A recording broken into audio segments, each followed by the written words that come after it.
Hello folks, welcome back to the channel.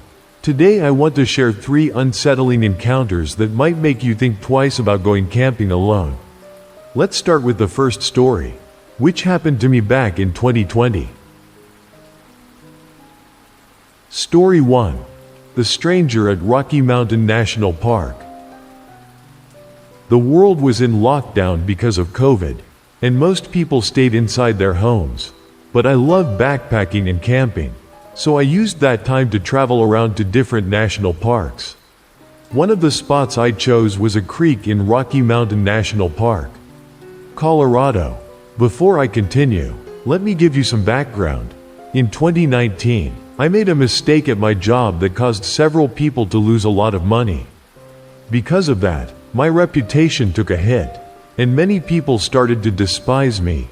The situation got so bad that I had to move to a new apartment, change my phone number, and eventually quit my job. For a while, random numbers kept calling and texting me with harassing or even threatening messages. Some texts came from different area codes, so I wasn't sure if it was one person using multiple numbers or multiple people targeting me. After some time, it stopped, and I was relieved, thinking people had just moved on. During lockdown, I wasn't working, so I decided to do some traveling to clear my head. I drove 3 hours to Rocky Mountain National Park, parked my truck, and began my hike along the trail that led to the creek. Nobody else seemed to be around. I guessed it was because it was the beginning of lockdown and also still winter. With a thin layer of snow on the ground, every step made a loud crunching sound in the snow. Eventually, I reached the creek. Despite the cold, the water was still flowing, not frozen. It was so peaceful, exactly the kind of relaxation I needed. I found a spot a bit away from the main path to set up my camp. After getting my tent ready, I collected some wood, built a fire, and cooked a few sausages on my little stove. Then I sat beside the fire to read a book. By the time I finished a few chapters, it was getting dark, so I used my headlamp. I decided to roll a joint and smoke it to help me relax. After a few hits, I felt my phone buzzing inside my jacket. I don't usually get many texts, only my family messages me often. So I pulled out my phone to check, and my heart sank when I saw a bunch of texts from an unknown number. It was happening again. The area code was 203, which I later found out was in Connecticut. The messages made me feel sick. "How's your camping going, buddy? It's beautiful out here. I see why you came up here." Right away, I texted back, "Who is this?" If the first text had only said, "How's the camping?"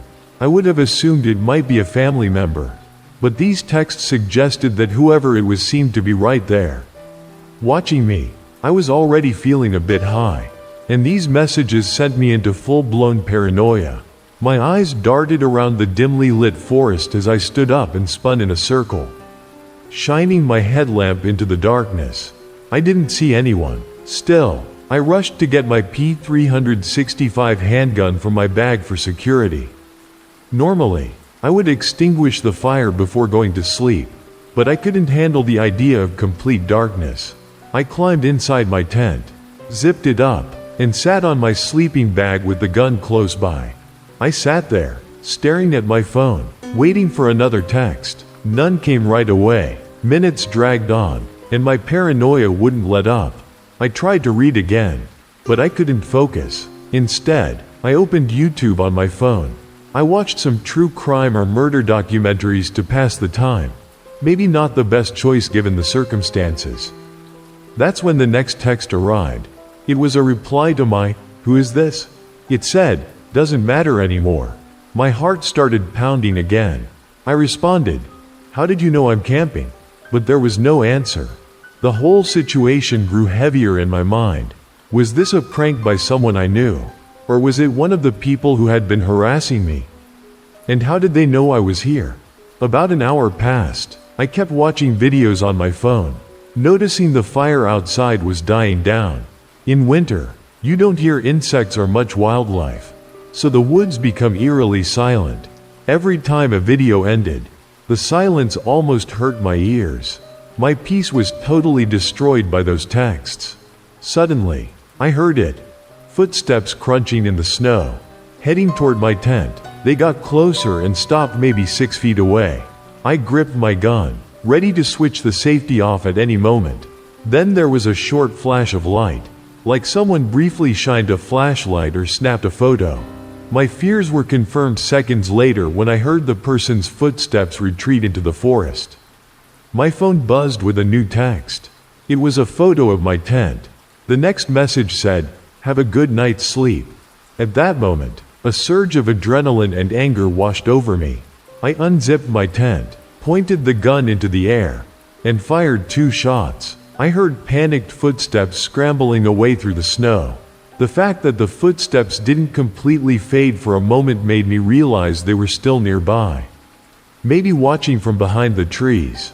I shouted some threats into the darkness, then crawled back into my tent. Luckily, the text stopped, and I didn't hear any more footsteps. I stayed awake for hours, adrenaline flooding my system. Eventually, I fell asleep, and the next morning's sunlight was the biggest relief ever. Whoever tried to scare me clearly didn't anticipate that I might be armed. I don't really look like the type of person who owns a gun. And that was the first time I had ever fired it. Now, 5 years later, I haven't received any more threatening texts. Whatever happened that night remains my worst nightmare. And I can't stop thinking about how different it would have been if I hadn't had a gun. Story 2. The Woodland Screams in Northern Michigan. Every year, my family had a tradition in October.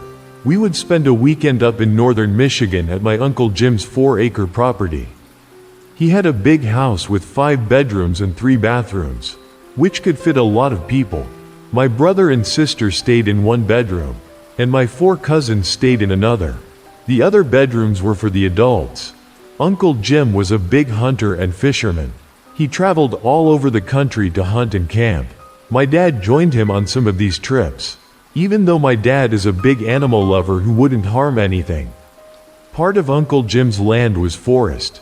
He had painted red marks on the trees to show the property line. And beyond that was county-owned woods. I'm not even sure where the next house would be in that direction, probably miles away.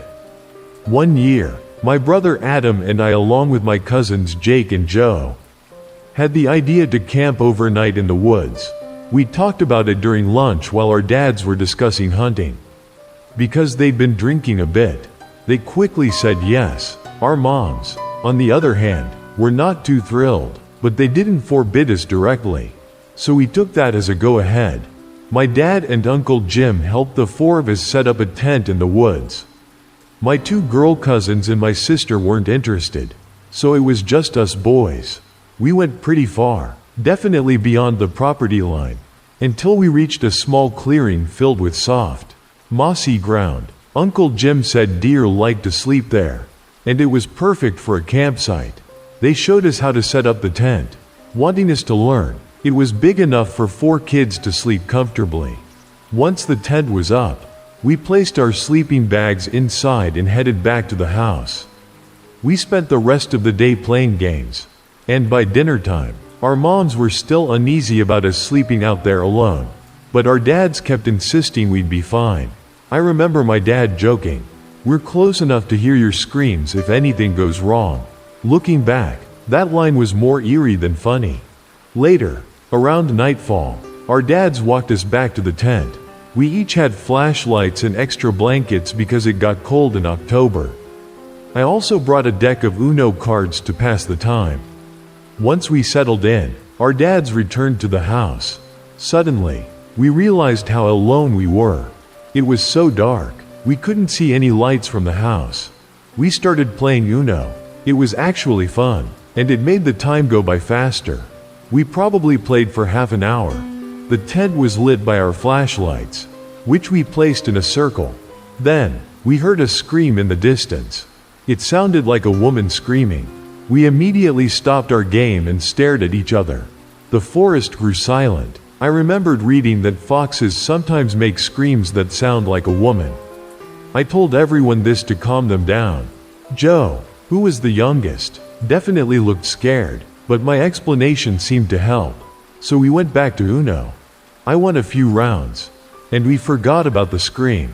But then, it happened again, louder and closer. This time, it sounded even more human. We went silent again, and even I was freaked out now. Joe looked like he was about to cry. I told everyone to turn off their flashlights. We crawled into our sleeping bags, hiding in the dark. None of us had the courage to run back to the house. It felt safer to remain still in our tent than to run through the dark woods. Screaming and attracting attention, we whispered to each other, wondering if it was a fox or something else. I tried to stay calm, but I couldn't be sure anymore. Then, very fast footsteps crunched through the leaves, heading straight for our tent. We all froze. The footsteps stopped just a few feet outside. Suddenly, there was a piercing, gut-wrenching scream, like a woman or a girl, but so loud and so close that it felt like it was coming from within our own tent. Then the tent started shaking violently. We all screamed, terrified. Jake and Joe were crying out in fear, while my brother and I yelled things like, "Get out of here." I forced myself to unzip the tent and yelled for everyone to run. One by one, we dashed outside with our flashlights, running in pure panic. I've never felt that kind of fear. We sprinted back to the property as fast as we could, screaming the entire way. Everyone in the house was already outside, alarmed by our cries. We explained about the screams, how the tent shook, and what we heard. They were shocked, too. I noticed my girl cousins and sister were inside sleeping, so that ruled them out. I even accused my dad and Uncle Jim of playing a prank on us, sending one of the girls out. But our dads showed us the girls were in bed. That's when we all realized it was someone, or something, else entirely. My dad and Uncle Jim grabbed rifles and went out to the woods. They came back later, saying they didn't find anyone. The next morning, we hiked out there in daylight to gather our tent and sleeping bags. Nothing looked out of place, except it felt incredibly uneasy to be there. Unsurprisingly, we never camped out in those woods again. I stopped playing outside at night during future visits. I still don't know who or what was out there, or why they were screaming and shaking our tent. Story 3. The Mysterious Night in the Deep Country. Now for the third story, which happened about 2 years ago. This time, it involved my dad and me on a trip that made me question what's real and what isn't. We visited a deep country camping spot known for hiking trails, zip lines, and beautiful scenery. It was also known for its Native American history. The first night was perfect. Other families around us, campfires, kids laughing, the usual friendly camping atmosphere. My dad and I roasted hot dogs, toasted marshmallows, drank a few beers, and chatted with neighboring campers. Everything felt just right. But the second night, everything changed. Staff told us we were the only ones who booked a campsite that night. At first, we thought having the whole campground to ourselves would be great. We spent the day hiking, fishing, and even listened to a scary podcast by the river. We thought it was funny to embrace the spooky vibe. By the time the sun started to set, we were pleasantly tired from our activities, a little buzzed from our beers, and ready for a calm evening. However, on our walk back from the park's information center, where we had charged our phones and grabbed snacks, we both started feeling uneasy. My dad even commented that the woods felt different, like we were in a strange dream. The sky had an odd color, and the air felt heavy. We both kept looking over our shoulders, feeling as if someone was watching us. Once we got back to our site, we settled around the fire. Neither of us wanted to mention how weird the forest felt, but it was clear we were both on edge. We tried to keep things normal. We roasted marshmallows, played some music, and even smoked a bit of weed to relax. It was around 9 p.m. when we heard a loud bang, like a heavy tree falling. It seemed to come from near the river, maybe 100 yards away. We grabbed our flashlights, pointed them into the darkness, but saw nothing, no movement, no eyes, nothing. My dad joked nervously, "Bigfoot," but we both knew he didn't believe that. A few minutes later, we heard the same bang. This time it sounded further off, but still the same heavy crash. We shined our lights again with no luck. Then a third bang came, now closer, circling us. That's when our fear got real. The fourth bang was so close, maybe 20 yards away, that I felt vibrations in the ground. My dad and I exchanged terrified looks. We decided to get into the tent. We hastily tossed any extra firewood onto the flames, hoping that a bigger fire might deter whatever was out there. Then we dove into our tent, leaving almost everything else outside. I lay flat on the tent floor, my heart pounding. My dad was right behind me. As he was stepping inside, we heard the loudest crash yet, loud enough to make the ground shake. My dad froze in the tent's entrance, staring out. I whispered his name, urging him to get in. Finally, he zipped the tent behind him and said he saw something like a dark shape. He wasn't sure what it was, but it didn't look human. Then came a new sound, a deep vibration or hum that pulsed through the air and into our chests. I've never experienced anything like that. It was more than a noise, it was a physical sensation. My dad whispered, "Do you feel that?" I nodded, too scared to speak. After a few minutes of this vibrating hum, we heard another noise that was even more unsettling. It was a guttural, otherworldly sound, like something from a movie monster or an alien creature. It reminded me of the Demogorgon sound from Stranger Things, impossible to truly describe. My dad gripped the small knife we had brought, which felt almost useless in this situation. We stayed absolutely quiet, not moving or even breathing too loudly. Then, suddenly, we both blacked out. We don't remember lying down or trying to sleep. We just lost consciousness. When we woke up, it was still dark outside. My dad was lying in the middle of the tent, still holding the knife. It felt like we had been out for hours. But our phones, which we had fully charged earlier, were now dead. Both of them. We hurried outside to relieve ourselves. Standing back to back, still terrified. The air was cold and dead still, and the leftover food on our picnic table was untouched. The fire we had built up so much was now just ash. Everything felt off, like time wasn't working the way it should.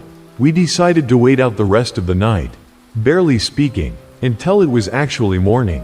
The moment we saw even a hint of daylight, we packed up as quickly as we could, not caring about how disorganized it was. On the drive home, we finally talked. We confirmed we both experienced the same thing, those bangs, the odd vibrations, and that strange creature-like sound. My dad said it wasn't human, and it wasn't any normal animal he'd ever encountered. When we told my mom, she thought maybe we'd been drugged or inhaled something strange, but both of us knew that wasn't the case. Something real and terrifying had chased us in those woods, making weird noises, draining our phone batteries, and causing us to black out. To this day, we still can't explain it, and we haven't gone camping since. Camping can be fun, peaceful, and a great escape from everyday life. But as these encounters show, you never really know what or who might be out there. Thank you for listening, and if you enjoyed these stories, be sure to like and subscribe for more. Until next time, stay safe, and remember, sometimes the scariest things aren't just in our imagination.